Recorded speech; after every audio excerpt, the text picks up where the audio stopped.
Hello, and welcome back to Crafting with Kafey, my new channel where I make stuff out of stuff from stuff that I like. I don't know about you, but lately I've been finding the modern world and all that comes with it a little overwhelming, and I find myself retreating into nostalgia. And for me, there's nothing more nostalgic than my favourite movie.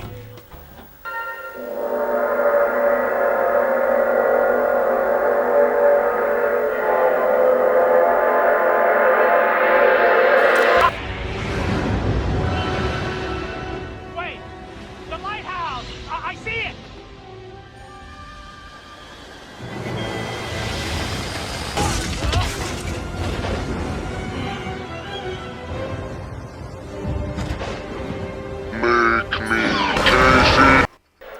That was strange. It's not quite how I remember it. Anyway, I keep coming back to this film even as an adult. No idea why. As far as nostalgia goes, there's only one other thing that scratches that itch, and it's Warhammer. If only there was some way I could combine these two loves of mine. What do you think, Giant?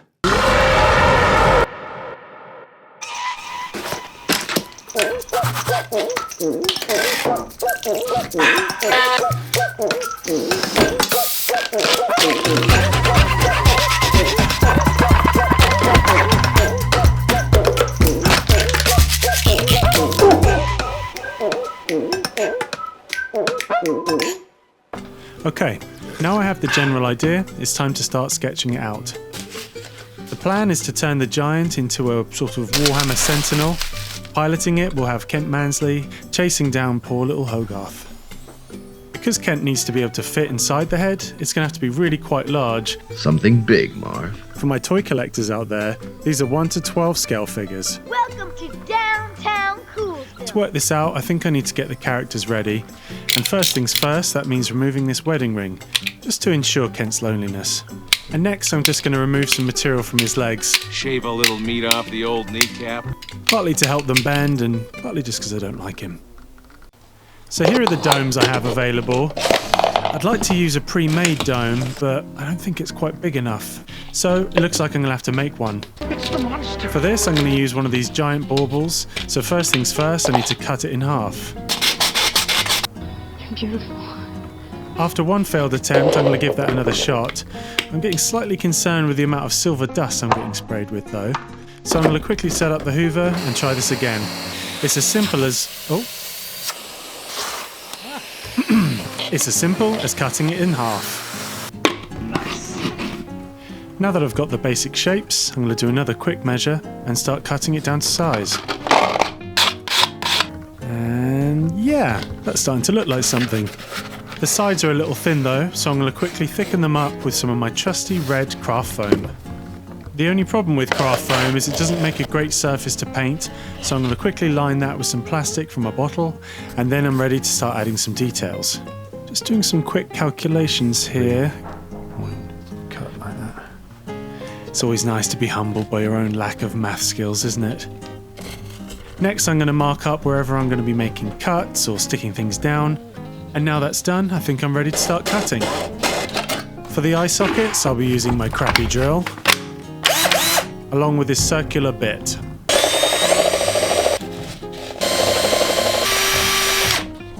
I think that looks pretty good. So next up, it's the jaw.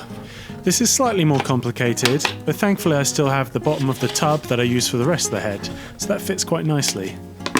I just need to extend the upper jaw part so it has a hinge, and from there I can attach it to the head. Now I'm going to use some more craft foam to thicken up that jaw, and with that done, I think that looks good. Now, using the rim of a yogurt pot, I'm just going to line the underside of the head, and I've also realised that the eye sockets are the wrong size. Sorry, Giant.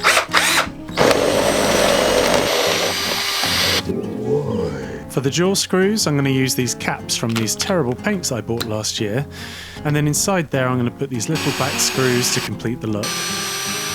Before gluing those in place, I need to attach the jaw to the head, and for that I'm going to use some wooden dowel which will allow me to both move it and also remove it when needed. Next up is the Giant's head fin, Thankfully I've got this failed dome from earlier to use as a guide, and from there I can just eyeball the general shape, make two the same, and then glue them to meet in the middle to create a nice fin. For the eyeglass I'm going to be using frosted plastic from a milk bottle, cut into circles and set within some deodorant lids. Now it's time to work on the body, so I bought this toy, for reference. There's a lot of different parts to the giant, so I'm going to need a wide variety of different types of rubbish. Thankfully, much to my wife's disturbance, I've been steadily filling up my studio with crap for the last year. How can anyone do any maintenance here with all the clutter that you see here? I think the best place to start would be the hips. For this, I'm going to use this nail polish remover bottle, with the end sawed off and cut in half, and then I'm going to cap each end with some plastic. Because I'm not 100% settled on the pose, I need the legs to remain movable until the very end, so I'm going to be making a non-permanent hip joint for the legs to sit on. I'm sure that won't cause any stability issues later. For the hips themselves, I'm going to achieve that stepped look that the giant has by adding layers of craft foam one on top of the other and then gluing them down onto the hips.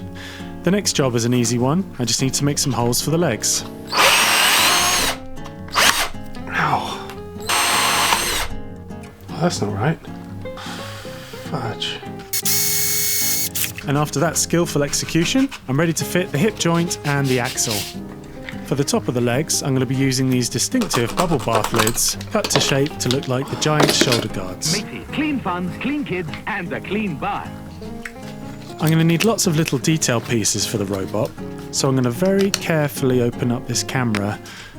Oh, never mind. Just as I'd hoped, there's loads of really wonderful looking bits and bobs in here.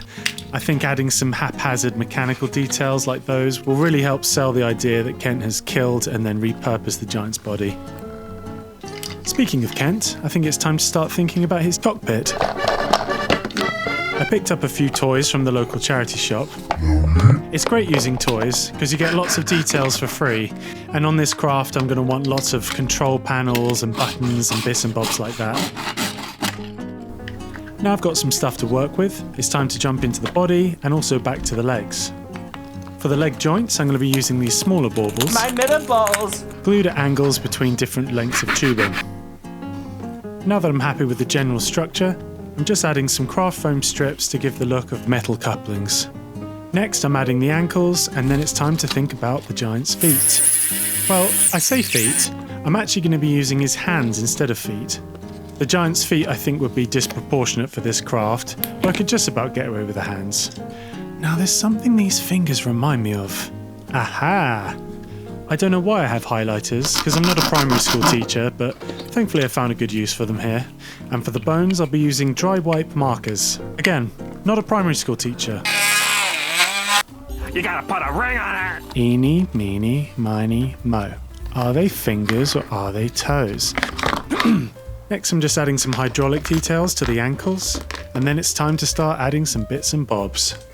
I'm starting off with some wire details, and I'm also adding motors and joints and little bits and bobs like that. I think it's time to start on the cockpit, so first I need to cut some floorboards to length. What's the missile now? And with those in place I can start to mount the main body inside. The next thing to do is the chair, and I want it to look like a repurposed old leather chair, so I'm using some craft foam and just indenting it with this tool to make it look like stitching. Next I need to mount the head, so I'm going to drill some holes, get some dowels, and stick that in the back of the head. That should give a pretty sturdy base, but it doesn't look great, so I'm going to use a length of this vacuum tubing to hide that, and to look like that ribbed metal you see all over the Iron Giant's design. Got some more toys to cannibalise here. I'm using a bubble mix bottle as a stand-in for a gas canister, and that'll be mounted on those bits you get under a helicopter. In keeping with the Warhammer theme, I'm going to add some random chains on there just to make it look badass. For inside the mouth, I've got the ribbed handles of a jingle bell. Kind of reminds me of a blue whale. And then I'm just going to start adding some random bits and pieces to the back to make it look like machinery. This piece I guess is like an antenna of some sort. Not sure who Kent would be talking to though, to be honest. Next I'm going to use a heat gun to help bend this cowpole syringe into the shape of an exhaust pipe. And then I'm going to add some safety rails for Kent. We wouldn't want him to fall out now, would we? Oh God, Harold! The head and body are really coming together now, but now it's time for the exciting bit. Guns. Now I know the whole point of the movie is that he's not a gun, and this certainly isn't a film that glorifies guns, but then the creators decided to go ahead and create some of the coolest weapons in film history. What are you going to do? So using some spray bottle triggers and the shaft from this brush pen, I've got the basic structure of the claw. Then, using the blades from the helicopter toy, I'm just going to cut those to shape and mount them in place with some wooden dowels. The giant's claw arm has this glowing green look to it. To achieve this, I'm going to roll up some coloured cellophane and tuck it inside. Not quite happy with that colour though, so I'm going to add some yellow to try and brighten it up. Let's have a look. Much better. For the shoulder, I'm using a nail polish remover cap, and I'm making a hole so the arm can slot in, as well as another hole for a dowel to mount it to the body with. Jumping back over to the gun arm, I'm making a barrel shroud out of the pen lid. That's the cool bit at the front with the holes in it. It's funny, all this talk of guns is making me want to do some target practice. Close. Oh, so close. Close. Oh, wait.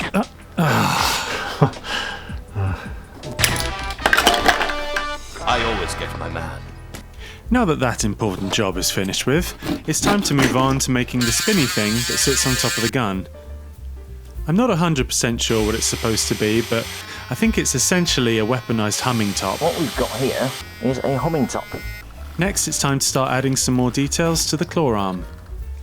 First off, I'm adding some metal ribs around the shaft.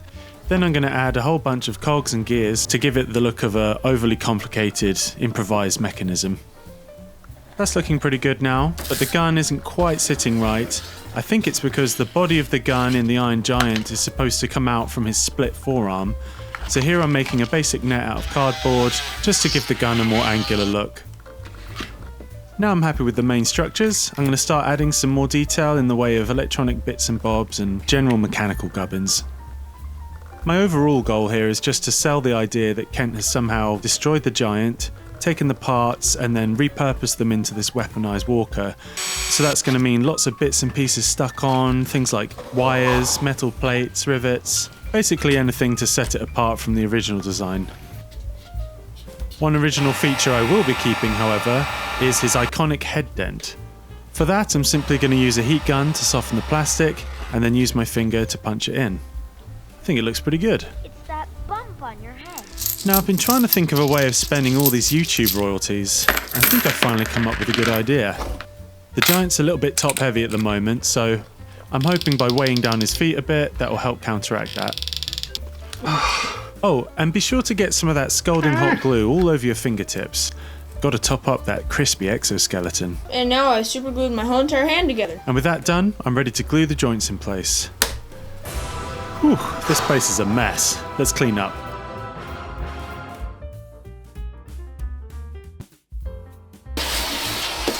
Keep it nice, you'll be much happier, honestly. With that done, I'm going to move on to something I've wanted to try for a long time. It's rivet time.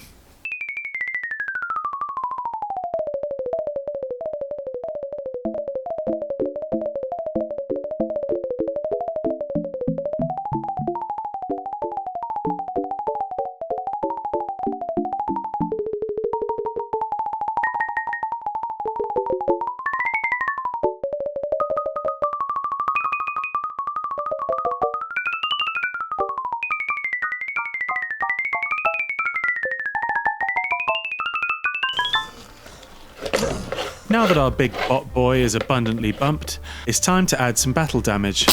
Please enjoy some crafting ASMR.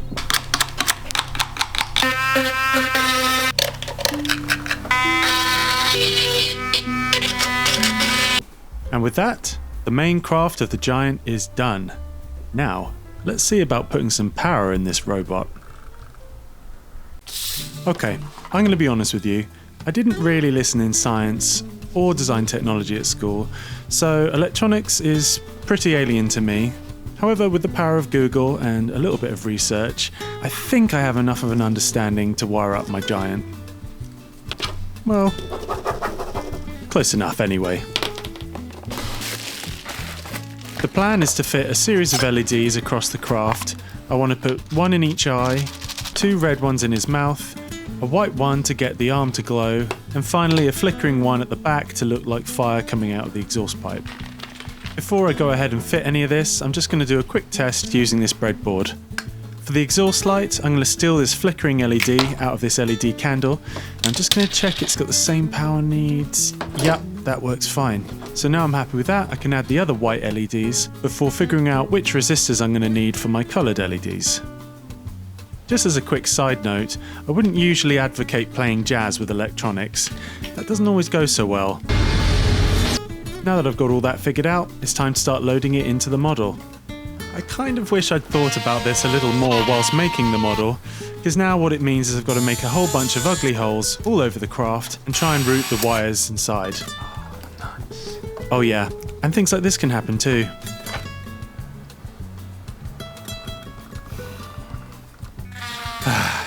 The only silver lining to that is I can more easily fit the wires now, so I'm going to route those up and through the exhaust pipe, where I'll solder on our first LED, the flickering one. From there, 2 more wires go through the body, and then out to the other side, where they'll meet a white LED inside the claw arm. From there, it's up and back through the main body, where I'll be soldering on 2 red LEDs along with their resistors. Finally, the last stop is the eyes. I'm just using white LEDs here, and in front I'm putting some frosted plastic to help diffuse the light. You have beautiful eyes. For the exhaust, I want to have some smoke billowing out. For that, I'm going to need a simple wire frame and some fluff. Oh, hello. Could I have some of your fluff? Sure.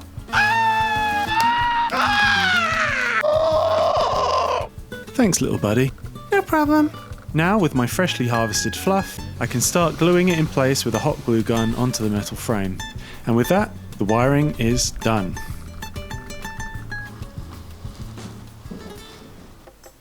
The next job on the list is to make Hogarth's bicycle. I didn't fancy making this one from scratch, so I'm starting with a scale model and making some key modifications. Oh no! Like snapping it in half. Not quite what I had in mind, so after a quick fix I can carry on with the craft. Now I've got the frame bent into the right shape, I'm going to start adding some details. I think Hogarth's bike is supposed to be a Western Flyer, and those had a fake fuel tank between the top tubes and other fun details. I'm also going to add an LED headlamp, so that means fitting another resistor along with the wires and hiding it all behind the fake tank I mentioned earlier. Handy. Now these tyres aren't looking quite right, far too skinny. Oh, she's tiny. So I'm going to thicken them up using some stripped wire casing. Now that's all wired up, I can seal up the tank using some foam strips, and then I can move on to making the shoebox that Hogarth straps to the back. For this I'm using another charity shop find, a toy foam block. I simply need to cut it to shape, make some holes in the top so the squirrel doesn't run out of air, and then strap it down with some foam strips. Finished. Okay, it's about time I started on the characters. First, starting with Hogarth, I'm just removing the pig nose and the weird ears from this model, and then I'm taking some material away from his shoulders and legs. Take a little off the shoulder. Just to help him look less bulky. You're a stout lad. He's also looking a bit too tall, so I'm sawing off some sections of his body and his limbs, just to help him look a little bit more like a kid. That's looking much better, but still not quite right. I think the problem is Hogarth's legs in the movie are really quite skinny. So I'm just going to take some more material away from them. Next up is his head. For this I'm going to use a mixture of green stuff and milliput. I love using this for toy modification. It binds really nicely to plastic, and also it takes quite a long time to cure, so you've got plenty of time to make adjustments as you go. Here I'm just making some strips for Hogarth's turn-ups, and also adding the elastic details on his bomber jacket. I think he's looking pretty good, but it's becoming clear that this head is far too small, so I'm going to have to craft one from scratch. For this I'm going to use some polymer oven clay, which is perfect for this job because I can bake it in stages, protecting all of my work as I add more layers. Next I'm just sharpening up his jawbone a little bit, and then adding the whites of his eyes and some hair too. I think that looks really good. Now it's time to work on the toy we all wanted but never got. the Kent Mansley action figure. To get him looking right, I'm going to have to make some pretty heavy modifications. He's got an interesting shaped head, doesn't he, Kent? You won't see much of Kent's body, so I'm just going to do the shoulders, head and jacket, and I'll call that good. It's everybody's favourite time again. All about that bass, about that... Fair enough. So, for the base, I'm starting off by planning out where everything's going to go, then I'm scoring it into the polystyrene so I have a guide. Using a hot wire cutter, I'm just carving out a riverbed, and then I'm going to make a variety of hills and rocks and other details for the background. I'm happy with how that's looking, so now I'm going to glue it all into place and build up the landscape.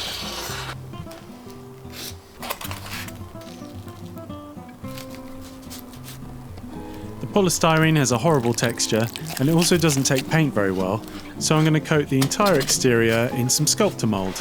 It's a new thing for me, but I really like it. I'm also going to add some pebbles and rocks and also some tree bark, which makes excellent miniature rocks. Now all the broad strokes are in place, I'm going to line the riverbed with pebbles and then finally seal it all in with some watered down PVA. That's pretty much all the crafting finished. So I'm going to prime everything in black, followed by a white zenithal highlight from above. This will help to pick out any details and also give a rough lighting guide for later on when it comes to painting. Now that's done, the next job is to make some miniature trees, or as some people call them. The trees in the Iron Giant are really beautiful. There's a wonderful mix of autumnal colours, which I'd love to try and capture here. I'm going to do one pine, one orange and one yellow. You know, those famous species of trees, orange and yellow. Once I'm finished painting the wood colour, it's time to look at the tree's leaves. I didn't want to spend a bunch of money buying pre-made foliage, so I decided to make it myself. The process of doing that, however, included using several expensive pots of paint, buying 2 blenders because the first one broke, spending the best part of the day oven drying the foam. Oh, and I ended up using pre-made foliage for the pine anyway. Never mind. The good news is though, it looks pretty terrible and doesn't particularly look like tree foliage anyway. I think if I'm going to use this, I'm going to have to give it another blend. It just looks like bits of sponge at the moment.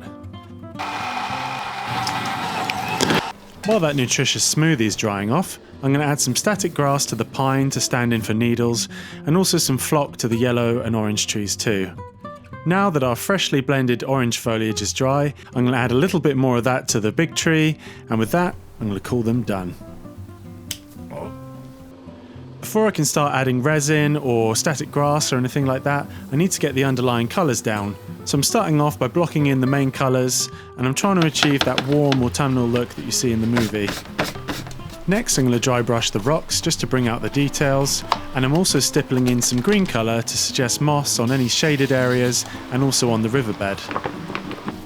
Finally, I'm going to add some sand to look like dirt, as well as some yellow and green flock and some static grass. Finally, I'm going to seal that all in with some PVA, and I think I'm ready to add the resin. I want some water splashes for Hogarth's bike. For this, I'm going to try a new technique that I learned from a channel called Cult of Paint. Essentially, you stretch some cotton wool across some open containers, and then drizzle the resin very thinly over the top. In theory, this should dry to look like water droplets, which you can then glue together to create a splash effect. Pretty clever. Now that's done, I can use the rest of the resin for the stream, and finally pop any rising bubbles with a blowtorch. Approximately 10 hours later. How's it gonna look? Oh yeah, I'm very happy with that. So now it's just a case of adding finishing touches like grass tufts, and also that orange tree, still not looking quite right. I think I can fix it though. So I'm just balling up some orange paper, coating it in that clump foliage we made earlier, and then just sticking it in place. That'll do. It's painting time. Obviously the giant is mostly grey, but it's a very particular grey, and I really want to get it right. I'm also going to use some metal effect colours from Vallejo, just to add some visual interest, and also help differentiate between the original bits and the added bits on the giant. That's the base coats done, so it's time to go in with a brush. I'm just going to paint in all the darker areas that are tricky to get with an airbrush. This includes things like the gun barrel, the fin, the inner eye, and also the little screws on his jaw. Next up, it's time to paint each individual rivet that I very kindly added for myself earlier on, followed by some white highlights which I'll be using later for some object source lighting. I'll tell you about that later. Now I'm going to start dry brushing in some of those metal colours. These are really great for picking out details and also giving the impression of wear and tear or that paint has been coming off in certain spots. Now that all my greys and metals are done, I'm going to start adding some colour. First I'm adding some inks on top of those highlights, and then using a very dry brush I'm going to start adding some colour to different places like the fuel tank and also just random spots around the giant to help draw the eye around. Now it's time to make Kent pretty. And Hogarth too.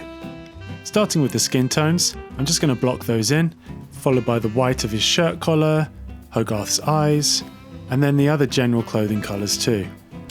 I feel slightly stupid. I have this great art book and this is the first time I've opened it. Sorry, it's the first time I've opened it for this project, and it's got some great colour references inside, so better late than never. I'm going to try and use the same colours from the characters on the bike, just to tie everything in and keep things feeling nice and harmonised.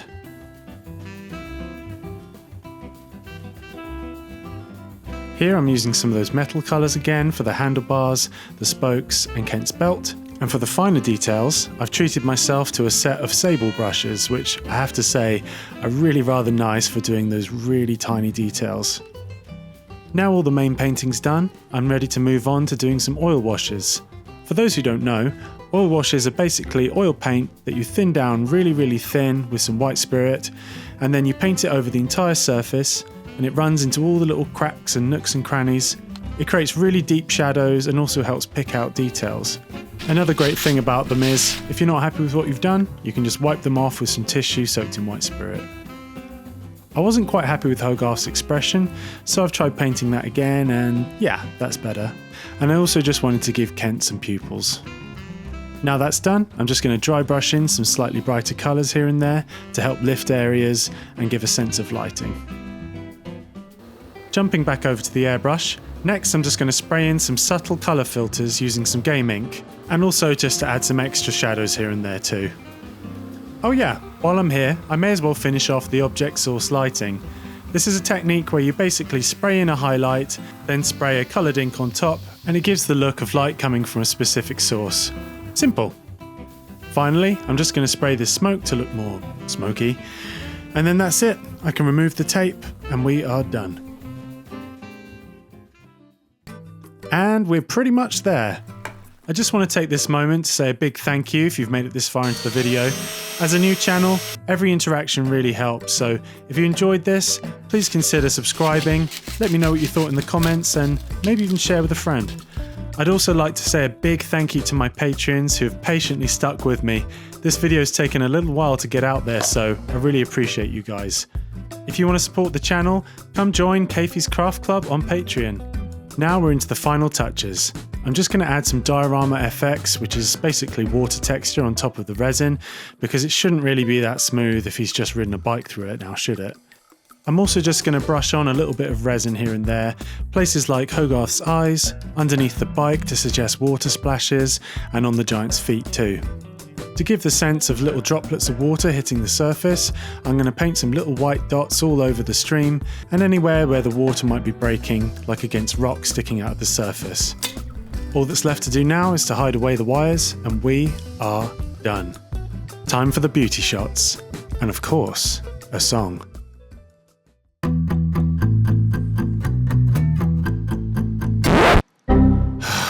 So I ran into a bit of a copyright issue with this episode's song, so I'm going to send you to a separate video for the beauty shots. But before you go, if you could like, subscribe and leave a comment on this video, it would be much appreciated. So if you just do that now, it's okay, I can wait. All done?